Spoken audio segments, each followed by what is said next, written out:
Alors mes deux premiers pigments se déposent sur les parois. Hein. On le voit ici, par exemple, la laque de Garance, c'est cette crème là. Vous voyez, ça fait une crème assez épaisse qui peut servir de base donc pour faire ma peinture, soit sous forme de pâte, soit sous forme de poudre.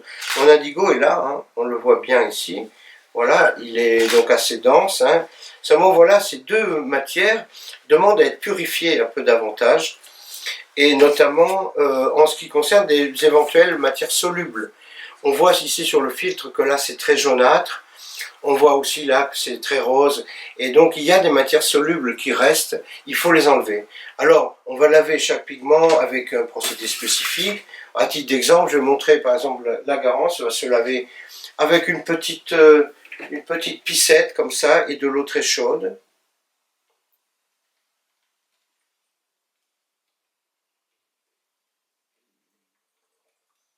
Voilà.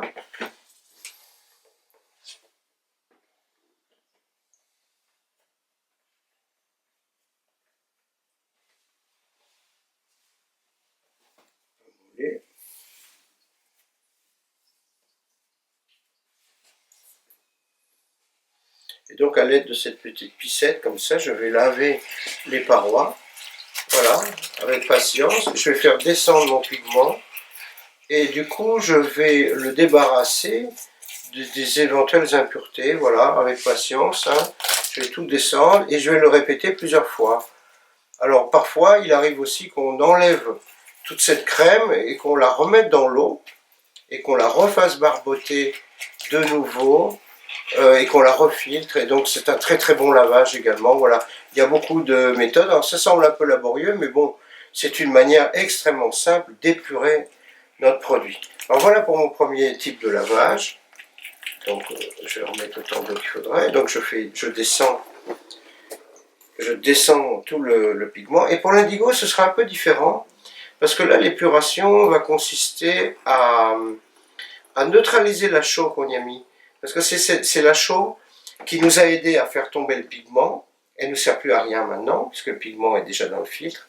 Mais cette chaux donne un œil un peu jaunâtre au pigment. Et donc, on va l'enlever. Donc, je finis ça rapidement.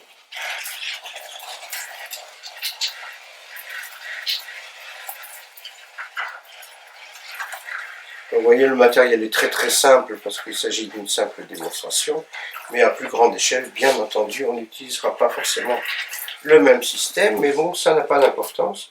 On comprend bien les principes généraux, beaucoup plus importants qu'une recette, puisque chaque type d'atelier aura sa recette en fonction du matériel dont il dispose, en fonction des quantités concernées. Donc la recette vient bien longtemps après. Voilà.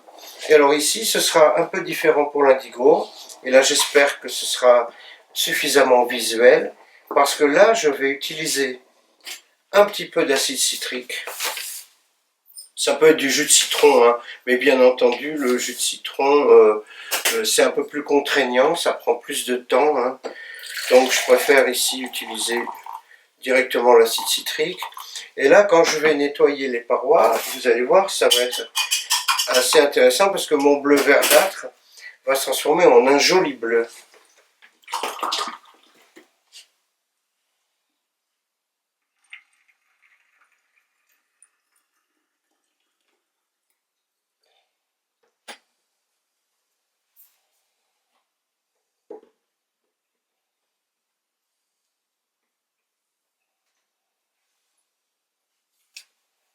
Voilà.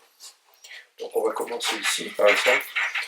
Vous voyez, je fais la même chose que tout à l'heure, je lave un peu les parois et je fais descendre mon pigment indigo.